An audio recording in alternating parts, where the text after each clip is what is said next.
Samsung's going big for the 10th anniversary of its Galaxy smartphones. Rather than going with the usual two-phone lineup, this year we're being treated to 4 Galaxy S series devices: the Galaxy S10, the S10 Plus, the S10e, a new entry, and the S10 5G. Let's start with the S10 and S10 Plus. The two phones now share more features than ever before. For example, they both have the same exact triple camera setup. It means your purchasing decision really does come down to your size preference in a phone. Want the 6.1-inch S10? Go ahead, you won't have to worry about compromising on features.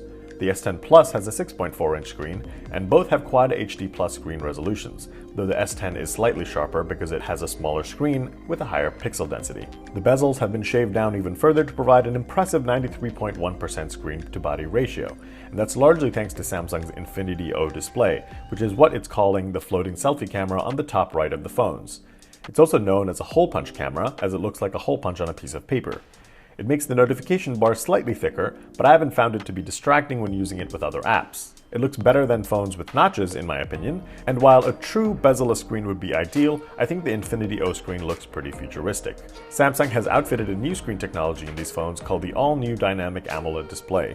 The features include HDR10 Plus certification, which means you're getting incredibly accurate colors and crisper image quality, and the screen also natively blocks more blue light, which is handy as taking in blue light from screens at night can affect your sleep, which in turn can affect your health. The back of the phone looks bare, largely holding the triple camera setup with minimal camera bump in a horizontal fashion. Where's the fingerprint sensor? It's replaced with a new technology, an ultrasonic fingerprint scanner, which is embedded under the display on the front. We've seen in-display fingerprint scanners before on phones like the OnePlus 6T, but Samsung's version is using different technology that captures 3D contours of thumb and fingerprints. Samsung said it's more secure than ever, it has a FIDO Alliance biometric component certification to prove so, and there are also anti-spoofing mechanisms in place to keep it secure. This data also never leaves the phone, so you don't need to worry about it being stored in the cloud. It's more reliable than most of the in-display fingerprint scanners we've seen to date, and it's pretty fast. You can use this scanner to authenticate payments with Samsung Pay. This is now, though, the only secure biometric authentication tool on the new S10 and S10 Plus. Gone is the iris scanner. Face Unlock is still available, but it's not secure and meant more for convenience. Otherwise, the phones don't seem too different build-wise over last year's S9 and S9 Plus. The S10 Plus is tall and may need two hands for comfortable use, but the S10 is more manageable.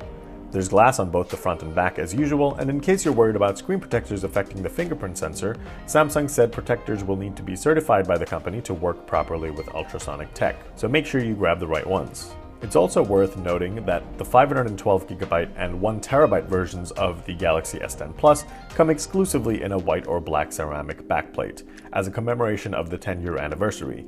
Ceramic has better scratch resistance and durability, on top of feeling more luxurious. There's still a headphone jack on the bottom of the phone, which is nice, next to the USB-C port.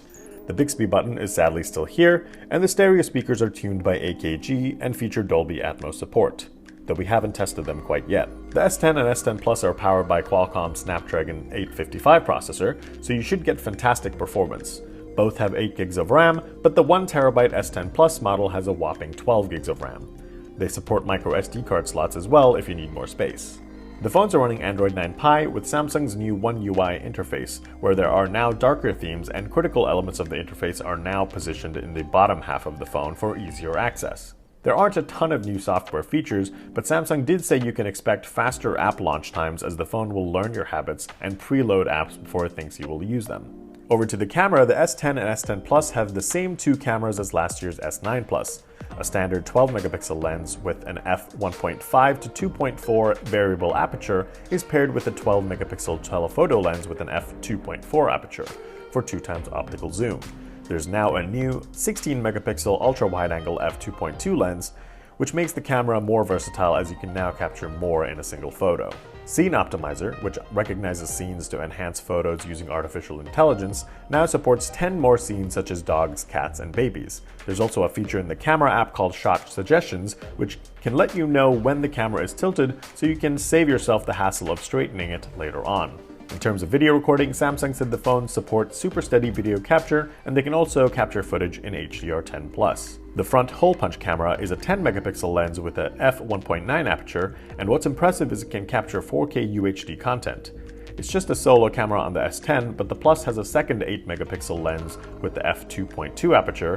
This is just used for depth for better portrait mode selfies. The S10 has a 3400 mAh battery, but the S10 Plus gets a beefy 4100 mAh capacity. Sadly, the phones still only support Qualcomm's Quick Charge 2.0 fast charging technology, so it may take a while to juice it back up. Now over to the Galaxy S10e, you're getting many of the same features as the standard S10.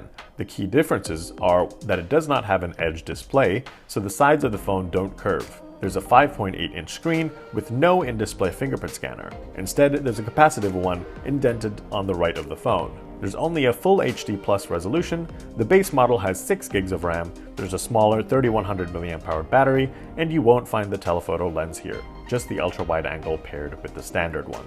Finally, the Galaxy S10 5G shares almost the same qualities as the S10 Plus, but it's much bigger with a 6.7-inch screen, though Samsung said it's still around the same dimensions as the Galaxy Note 9. So when can you get one of these phones? Pre-orders on the S10, S10 Plus, and S10e start February 21st, and the phones ship March 8th. The S10e starts at $750, the S10 costs $900, and the S10 Plus will set you back $1,000.